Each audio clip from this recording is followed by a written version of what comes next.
Welcome to the Deep Dive. Today, we're cracking open the Q3 2025 results for American States Water Company, ticker AWR. Yep. The numbers dropped after the market closed on November 5th, and we've been digging through the investor call that happened midday on the 6th to really figure out what's going on here. Our mission today is pretty straightforward. We want to give you the fast track on this name. We're going to pull apart the big regulatory wins, look at the surprisingly strong growth from their contracted services arm. Right, ASUS. Exactly, ASUS, and maybe most importantly, try to explain why the stock is trading where it is despite, a very clean beat this quarter. Let's jump right into those numbers then, because it really was a material beat. GAAP EPS came in at 1.06 cents. Mm-hmm. That's a full 6 cents over the consensus of $1, so a 6% beat. And that's an 11.6% jump from last year's Q3. And revenue was strong too, came in at $182.7 million, which beat by almost 3%. Okay, so these are great numbers, especially with all the headwinds facing utilities right now, high rates, recession fears. For sure. But here's the interesting part. Despite that really clean beat, the stock barely moved. It was up just about 1.2% on the call day. Went from around $74.07 to $74.93. So a pretty modest reaction. Very modest. But what wasn't modest was the volume. We saw almost 500,000 shares trade hands, something like 464,000. That tells me there was some serious institutional interest absorbing the news. Okay, let's unpack that. If the headlines were that strong, what was the actual mechanism behind the outperformance? I mean, it's got to be more than just selling water. It absolutely is. It all comes down to the regulatory calendar finally cooperating with them. Management was really clear that this positive variance is tied directly to getting the final decisions from the California Public Utilities Commission, the CPUC. Which they got back in January of 2025, right? Exactly. And for anyone who doesn't live in these regulatory weeds, that timing is everything. Explain that. Why is that specific decision so critical? Because that's the lifeblood of a regulated utility. That CPUC decision is basically the regulator giving AWR a multi-year permission slip for its pricing. Okay. So these January decisions, they authorize new water rates for 2025 through 2027 and new electric rates for a huge period, 2023 all the way to 2026. So that regulatory certainty just lets the revenue flow through. It lets them recognize revenue for investments they've already made. And that translates directly into the kind of revenue spike we saw this quarter. And you can really see it across the board. Year over year, the water segment revenue was up $8.3 million. Right. Electric was up $4.3 million. But here's the real growth story, right? The contracted services business, ASUS, that showed the strongest momentum, up $8.4 million. It did, but we have to balance that with the cost of doing business in California. Operating expenses jumped by $10.3 million year over year, hitting $121 million. And that's mostly things like vegetation management. And wildfire mitigation, that's the big one. These are non-negotiable costs. So hold on. If they're seeing a $10 million year-over-year jump just for these mandated costs, does that just wipe out the gains from the rate case? Is that what's scaring the market? That's the critical tension here, you're right.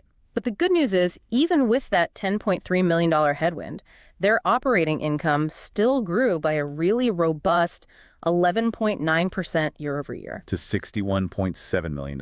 Yeah. So they are absorbing the costs. They're absorbing them because they're continuously investing and growing the base that they're allowed to earn a profit on. Speaking of investing, their cash flow looks pretty strong. Net cash from operations year to date was, what, $202 million? Yeah, a huge jump from $134.2 million last year. That's a lot of dry powder. And they're putting it to work.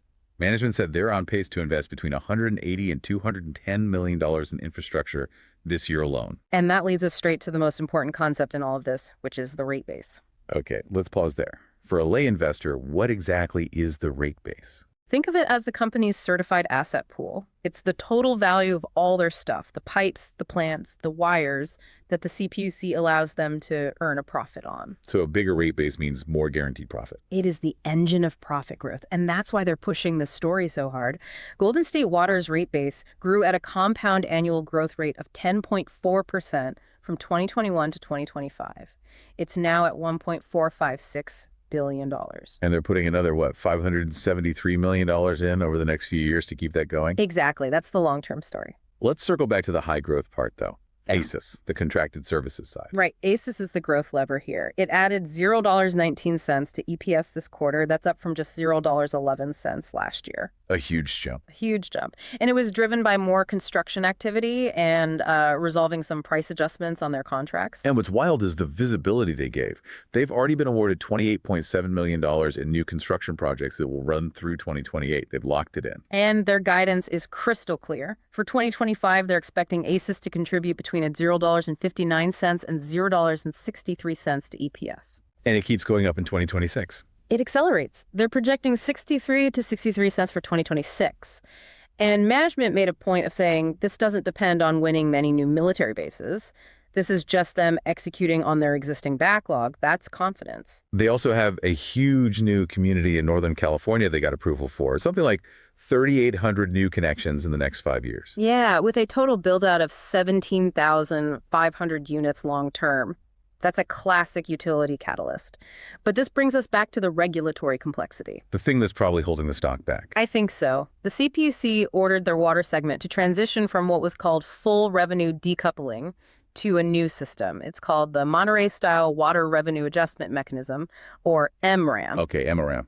That sounds complicated. What's the shift mean for the business? It's a trade-off, and you should care because it changes the volatility of their revenue. Full decoupling meant that, if there was a drought or a wet summer, it didn't affect their revenue. It was totally stable. And MRAM isn't. MRAM is trickier. The upside is it lets them increase their fixed service charges to a much higher percentage of their revenue, between 45 and 48%. So almost half their revenue is locked in regardless of consumption. That sounds great. It is great.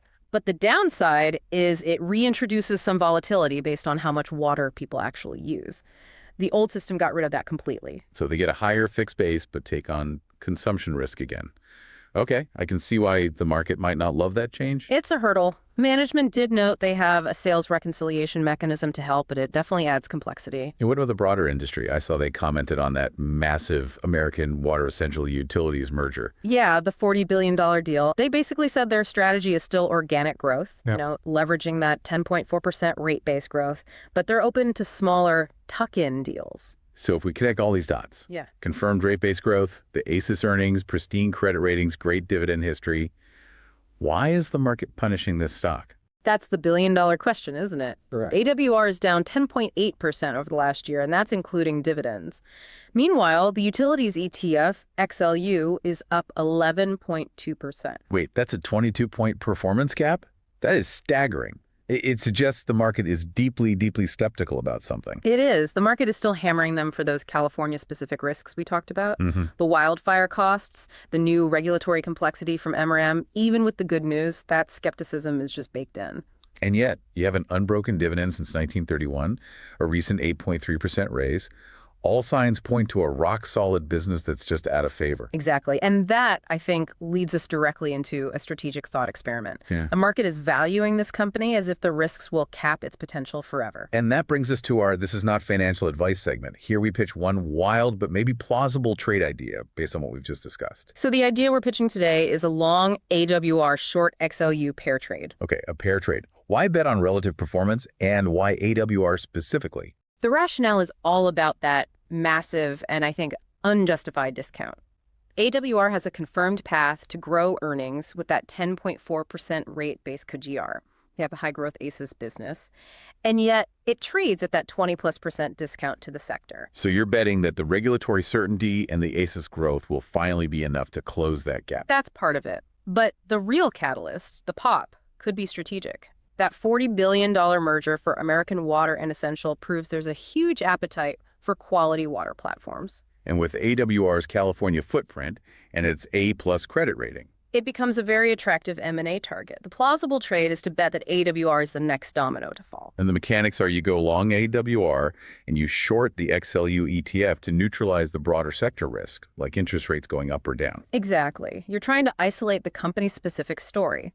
The goal is to capture the closing of that performance gap, which could happen exclusively if an M&A bid comes in that fully values both the regulated assets and the ASUS growth story. It's a bet on intrinsic value winning out.